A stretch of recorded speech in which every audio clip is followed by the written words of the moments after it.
নমস্কার বন্ধুরা, ববি কিচেনে সবাইকে স্বাগত জানিয়ে আজকে একটি প্রত্যেক দিনের মতো আবার একটি দুর্দান্ত আমি রেসিপি নিয়ে চলে এসেছি। আজকে বানাবো টক ঝাল মিষ্টি একটি আনারসের যে রেসিপিটি বানাবো, অবশ্যই আজকে আনারসি চিংড়ি। এত সুন্দর খেতে, দুর্দান্ত খেতে, আপনারা ছোট থেকে বড় সবাই কিন্তু এটাকে এনজয় করতে পারবে। এই রেসিপিটাকে এত সুন্দর টেস্টি খেতে। তো আজকের এইটি বানানোর জন্য আমি দেখতে পাচ্ছি হাতে কিন্তু আনারস আছে। এখন কিন্তু আনারস অ্যাভেলেবেল, ওই জন্য আনারসের আমার রেসিপি এখন অনেকগুলো হয়ে গেছে। আপনারা ভাবছেন আবার আনারসের, কিন্তু এটা কিন্তু আলাদা ধরনের একটি একদম দুর্দান্ত খেতে। তো চলুন আজকে রেসিপিটা স্কিপ না করে আপনারা সম্পূর্ণ ভিডিওটি দেখবেন, আমার অনুরোধ রইল। এবং চলুন রান্নার জায়গায় চলে যাই রান্নার জন্য।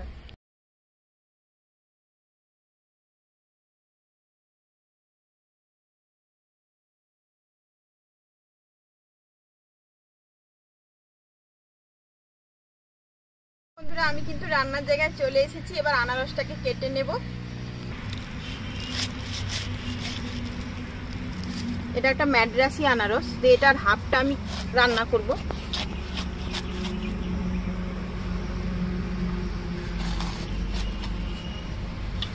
এই শিরাটাকে আমি কেটে নেব। এটা কিন্তু একটু টক মিষ্টি লাগে, একটু অনেক সময় জলসা জলসা লাগে, তাই আমি আজকে সিদ্ধান্ত নিলাম আনারসি চিংড়ি বানাবো বলে। ছালটাকে তুলে নিচ্ছি, ভালো করে মোটা করে ছালটাকে তুলবো। দেখুন বন্ধুরা, এটাকে কিন্তু গাছও লাগানো হয়, অনেকেই আপনারা জানেন। আমি কিন্তু এটাকে গাছ লাগাবো।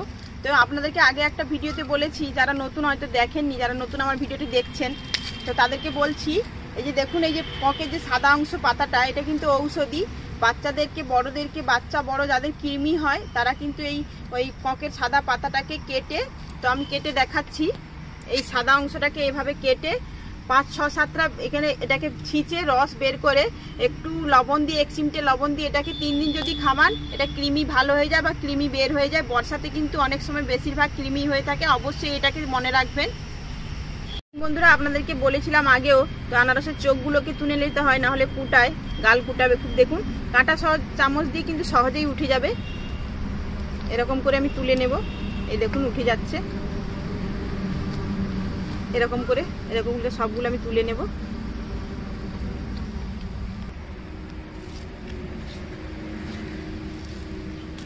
দেখুন বন্ধুরা, আমার কিন্তু ছোট ছোট করে এরকম করে কেটে নিয়েছি। তার একটা আছে, হয়ে গেছে আমার কাটাকুটি শেষ।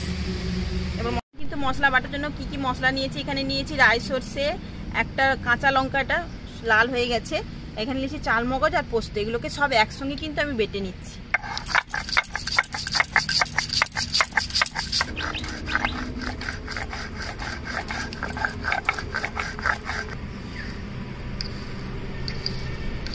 দেখুন বন্ধুরা, আমার কিন্তু মশলাটা বাটা হয়ে গেছে।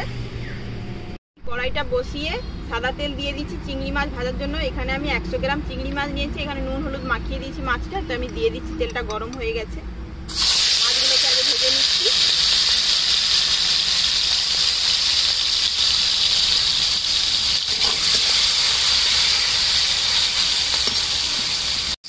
দেখুন বন্ধুরা, আমি কিন্তু ছোট ছোট চিংড়ি মাছ নিয়েছি, আপনারা চাইলে বড়ও নিতে পারেন, ছোটগুলো খেতে ভালো লাগে আনারসিতে।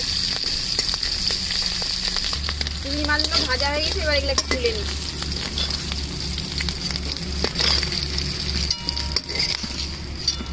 আমি কিন্তু যে সাদা তেলটা বেঁচেছিল মাছটা ভাজার পরে, তেলটা আমি রান্না করিনি, ওটাকে আমি গড়িয়ে নিয়েছি। তো এটাকে কিন্তু সম্পূর্ণ সরষের তেলে আমি রান্নাটা করব, শুধু মাছটা ভাজবো সাদা তেলে, আর দেবো না। বন্ধুরা, আমি কি কি মশলা নিয়েছি, বেশি কিছু এতে লাগছে না। এখানে নিয়েছি শুকনো লঙ্কা ফোড়নের জন্য, তেজপাতা, এখানে লঙ্কার গুঁড়ো, হলুদ গুঁড়ো, চিনি, এখানে 5 ফোড়ন, কাঁচা লঙ্কা চিরা, আর এখানে নিয়েছি রাই সরষা বাটা, চালমগজ আর পোস্ত বাটা। তো আর দেখুন, আমি তেলটা গরম হয়ে গেছে, এবার আমি দিয়ে দেবো একে একে ফোড়ন দিয়ে দেবো তেলে। দিয়ে দিচ্ছি, কেটে রাখা আনারসগুলো দিয়ে দিচ্ছি। আনারসগুলোকে আপনারা কিন্তু আগে ধুয়ে কাটবেন, আমি কিন্তু ধুয়ে নিয়েছিলাম, তারপরে আমি কেটেছি। কাটার আগে কিন্তু ভালো করে ধুয়ে নেবেন, নাহলে। দেখুন বন্ধুরা, কাটার পর কিন্তু আপনারা আনারসটাকে একদম ধুবেন না, আগে কিন্তু ধুয়ে নেবেন। যেহেতু এটা ম্যাড্রাসি আনারস, তো জলসা লাগে, এমনিতেই আনারস কিন্তু আগেই ধুয়ে কাটতে, ভালো করে ধুয়ে নেবেন, তারপরে কাটবেন। দেখুন বন্ধুরা, আমি আনারসগুলো নেড়ে নিয়েছি। কীভাবে বুঝবেন যে এটা একটু কষানো হয়ে গেছে? গায়ে কিন্তু একটু লালচে লালচে দাগ চলে আসবে, এরকমই ভাবে নেড়ে নেবেন। এবার আমি এতে মশলাগুলো দেবো। দিয়ে দিচ্ছি লঙ্কার গুঁড়ো, একটু ঝাল ঝাল হবে। দিয়ে দিচ্ছি হলুদের গুঁড়ো, দিয়ে দিচ্ছি স্বাদ মতো চিনি। এবার ভালো করে একটু কষিয়ে নেব।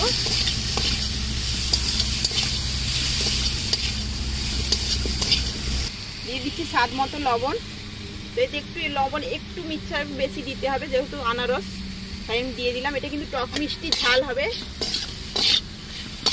একটু ঝাল ঝাল হবে এটা, আর একটু টক টক মিষ্টি মিষ্টি। এখানে বেটে রাখা রাই সরষে, পোস্ত এবং চাল মগজটাও দিয়ে দিচ্ছি। একটু ভালো করে নাড়িয়ে নেব, বেশিক্ষণ নাড়বো না এটাকে। এবার জল দিয়ে দিচ্ছি। এখানে কিন্তু রাই সরষা অবশ্যই দেবেন, নাহলে একটু এটাকে ঝাঁঝ ঝাঁঝ খেতে লাগবে, নাহলে সাদা সরষা ভালো লাগবে না। আর দেবো না।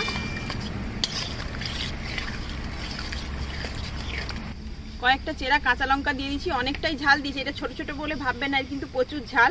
তো আমি অনেকটা লঙ্কা দিয়েছি, কয়েকটা কাঁচা লঙ্কা দিচ্ছি স্বাদের জন্য। দেখুন বন্ধুরা, আপনারা কিন্তু আনারস তো অনেকভাবেই খেয়েছেন। তো আমার আজকের এই রেসিপিটা অবশ্যই আপনারা বাড়িতে বানিয়ে খেয়ে অবশ্যই আমাকে জানাবেন কমেন্ট করে কেমন হলো। এটা কিন্তু দুর্দান্ত খেতে, এতটাই টেস্টি হয়, এতটাই টেস্টি হয়। এটা পাতে নিলেই কিন্তু আমাদের ভাত খাওয়া একদম সম্পূর্ণ, এক থালা ভাত খাওয়া হয়ে যাবে। আপনাদেরকে বলতে পারবো না যে কতটা অসম্পূর্ণ, এতটা সুন্দর টেস্টি। ছোট থেকে বড় সবাই কিন্তু এইটা খেতে পারবে, এত সুন্দর। যেহেতু টক মিষ্টি ঝাল, তার সঙ্গে চিংড়ি, আনারসি চিংড়ি একটা মিলেমিশে একদম একাকার। তো আজকের এই ভিডিওটা বা আজকের এই রেসিপিটা যদি ভালো লেগে থাকে অবশ্যই কি লাইক করবেন এবং কমেন্ট করে জানাবেন আজকের রেসিপিটা কেমন লাগলো। তো চলুন, আমি কিন্তু ঢাকনা দিয়েছিলাম, আর ঢাকনা খুলেও নিয়েছি, কিন্তু আপনাদেরকে দেখাইনি। এটা কিন্তু কত সুন্দর কালার এসেছে দেখুন, এত সুন্দর কালারটা এসেছে দেখেই কিন্তু খেতে ইচ্ছে করছে।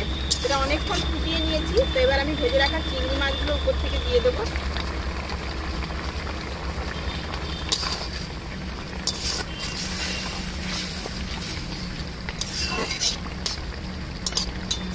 দেখুন বন্ধুরা, আমি কিন্তু একটা পাতি লেবু কেটে নিয়েছি। তো পাতি লেবুটা অবশ্যই দিতে হবে, না হলে কিন্তু মজাদার টেস্টি আসবে না, টক মিষ্টি ঝাল। তো এটাকে আমি নিচড়ে দেবো, ওপর থেকে রসটা দিয়ে দেবো ভালো করে। খুব সুন্দর, এটা কিন্তু আমার গাছের লেবু, খুব সুন্দর একদম রস, আর দুর্দান্ত কিন্তু সেন্ট উঠছে বন্ধুরা। এটা যেহেতু আমি পাতি লেবুটা দিয়েছি, এত সুন্দর গন্ধ উঠেছে, আর ভালোই রস আছে। ছোট হলে কি বলবো, রস প্রচুর লেবুটায়। একটু নাড়িয়ে নেব। এবার উপর থেকে একটু কাঁচা সরষের তেল দিয়ে দেবো। দেখুন বন্ধুরা, আমার কিন্তু এই একদম রেসিপিটা রেডি। আনারসি চিংড়ি একদম আমার কমপ্লিট। এটাকে এবার নামিয়ে নেবো। যা গন্ধ উঠছে না, এখনই মনে হচ্ছে গরম গরম খেয়ে নিই, যে টক মিষ্টি ঝালের গন্ধ। এটাকে নামিয়ে নেব। বন্ধুরা, আমার কিন্তু আনারসি চিংড়ি একদম রেডি। তা আপনারা নামটাই শুনেই অদ্ভুত ভাবছেন যে আনারসি আবার চিংড়ি। হ্যাঁ বন্ধুরা, আনারসি চিংড়ি অবশ্যই বাড়িতে বানিয়ে খাবেন, এতটাই দুর্দান্ত, আপনাদেরকে আর বারবার বলার মতো আমার কিছু নেই। তো অবশ্যই আজকের রেসিপিটি যদি ভালো লেগে থাকে অবশ্যই কমেন্ট করে জানাবেন, আর লাইক করবেন, আমার চ্যানেলটিকে সাবস্ক্রাইব করবেন। যারা নতুন আমার অবশ্যই ভিডিও দেখছেন তারা আমাকে সাবস্ক্রাইব করবেন, আমাকে মোটিভেট করবেন আগামী দিনে আমি আরও যাতে নতুন নতুন রেসিপি আপনাদেরকে দিতে পারি। আপনাদের বাড়ির মেয়ে করে আমাকে সাপোর্ট করবেন। তো চলুন, আবার কোনো নতুন রেসিপিতে আপনাদের সঙ্গে দেখা হচ্ছেন। আপনারা সবাই ভালো থাকবেন, সুস্থ থাকবেন, সাবধানে থাকবেন। আর এটা এতটাই গরম, টক ঝাল মিষ্টি, এতটাই খেতে অপূর্ব। আমি জানি এটা কেমন খেতে, তো আপনারা অবশ্যই খেয়ে আমাকে বলবেন। আমি খেয়ে দেখাতে পারছি না, এতটাই গরম, মানে জিভে ছাঁকা লেগে যাবে আর কি, এতটাই গরম আছে। আমি হাতেই তাই কিরকম করে ধরছি। তো চলুন, আবার কোনো নতুন রেসিপিতে আপনাদের সঙ্গে দেখা হচ্ছে। আজকের মতো বিদায় নিচ্ছি।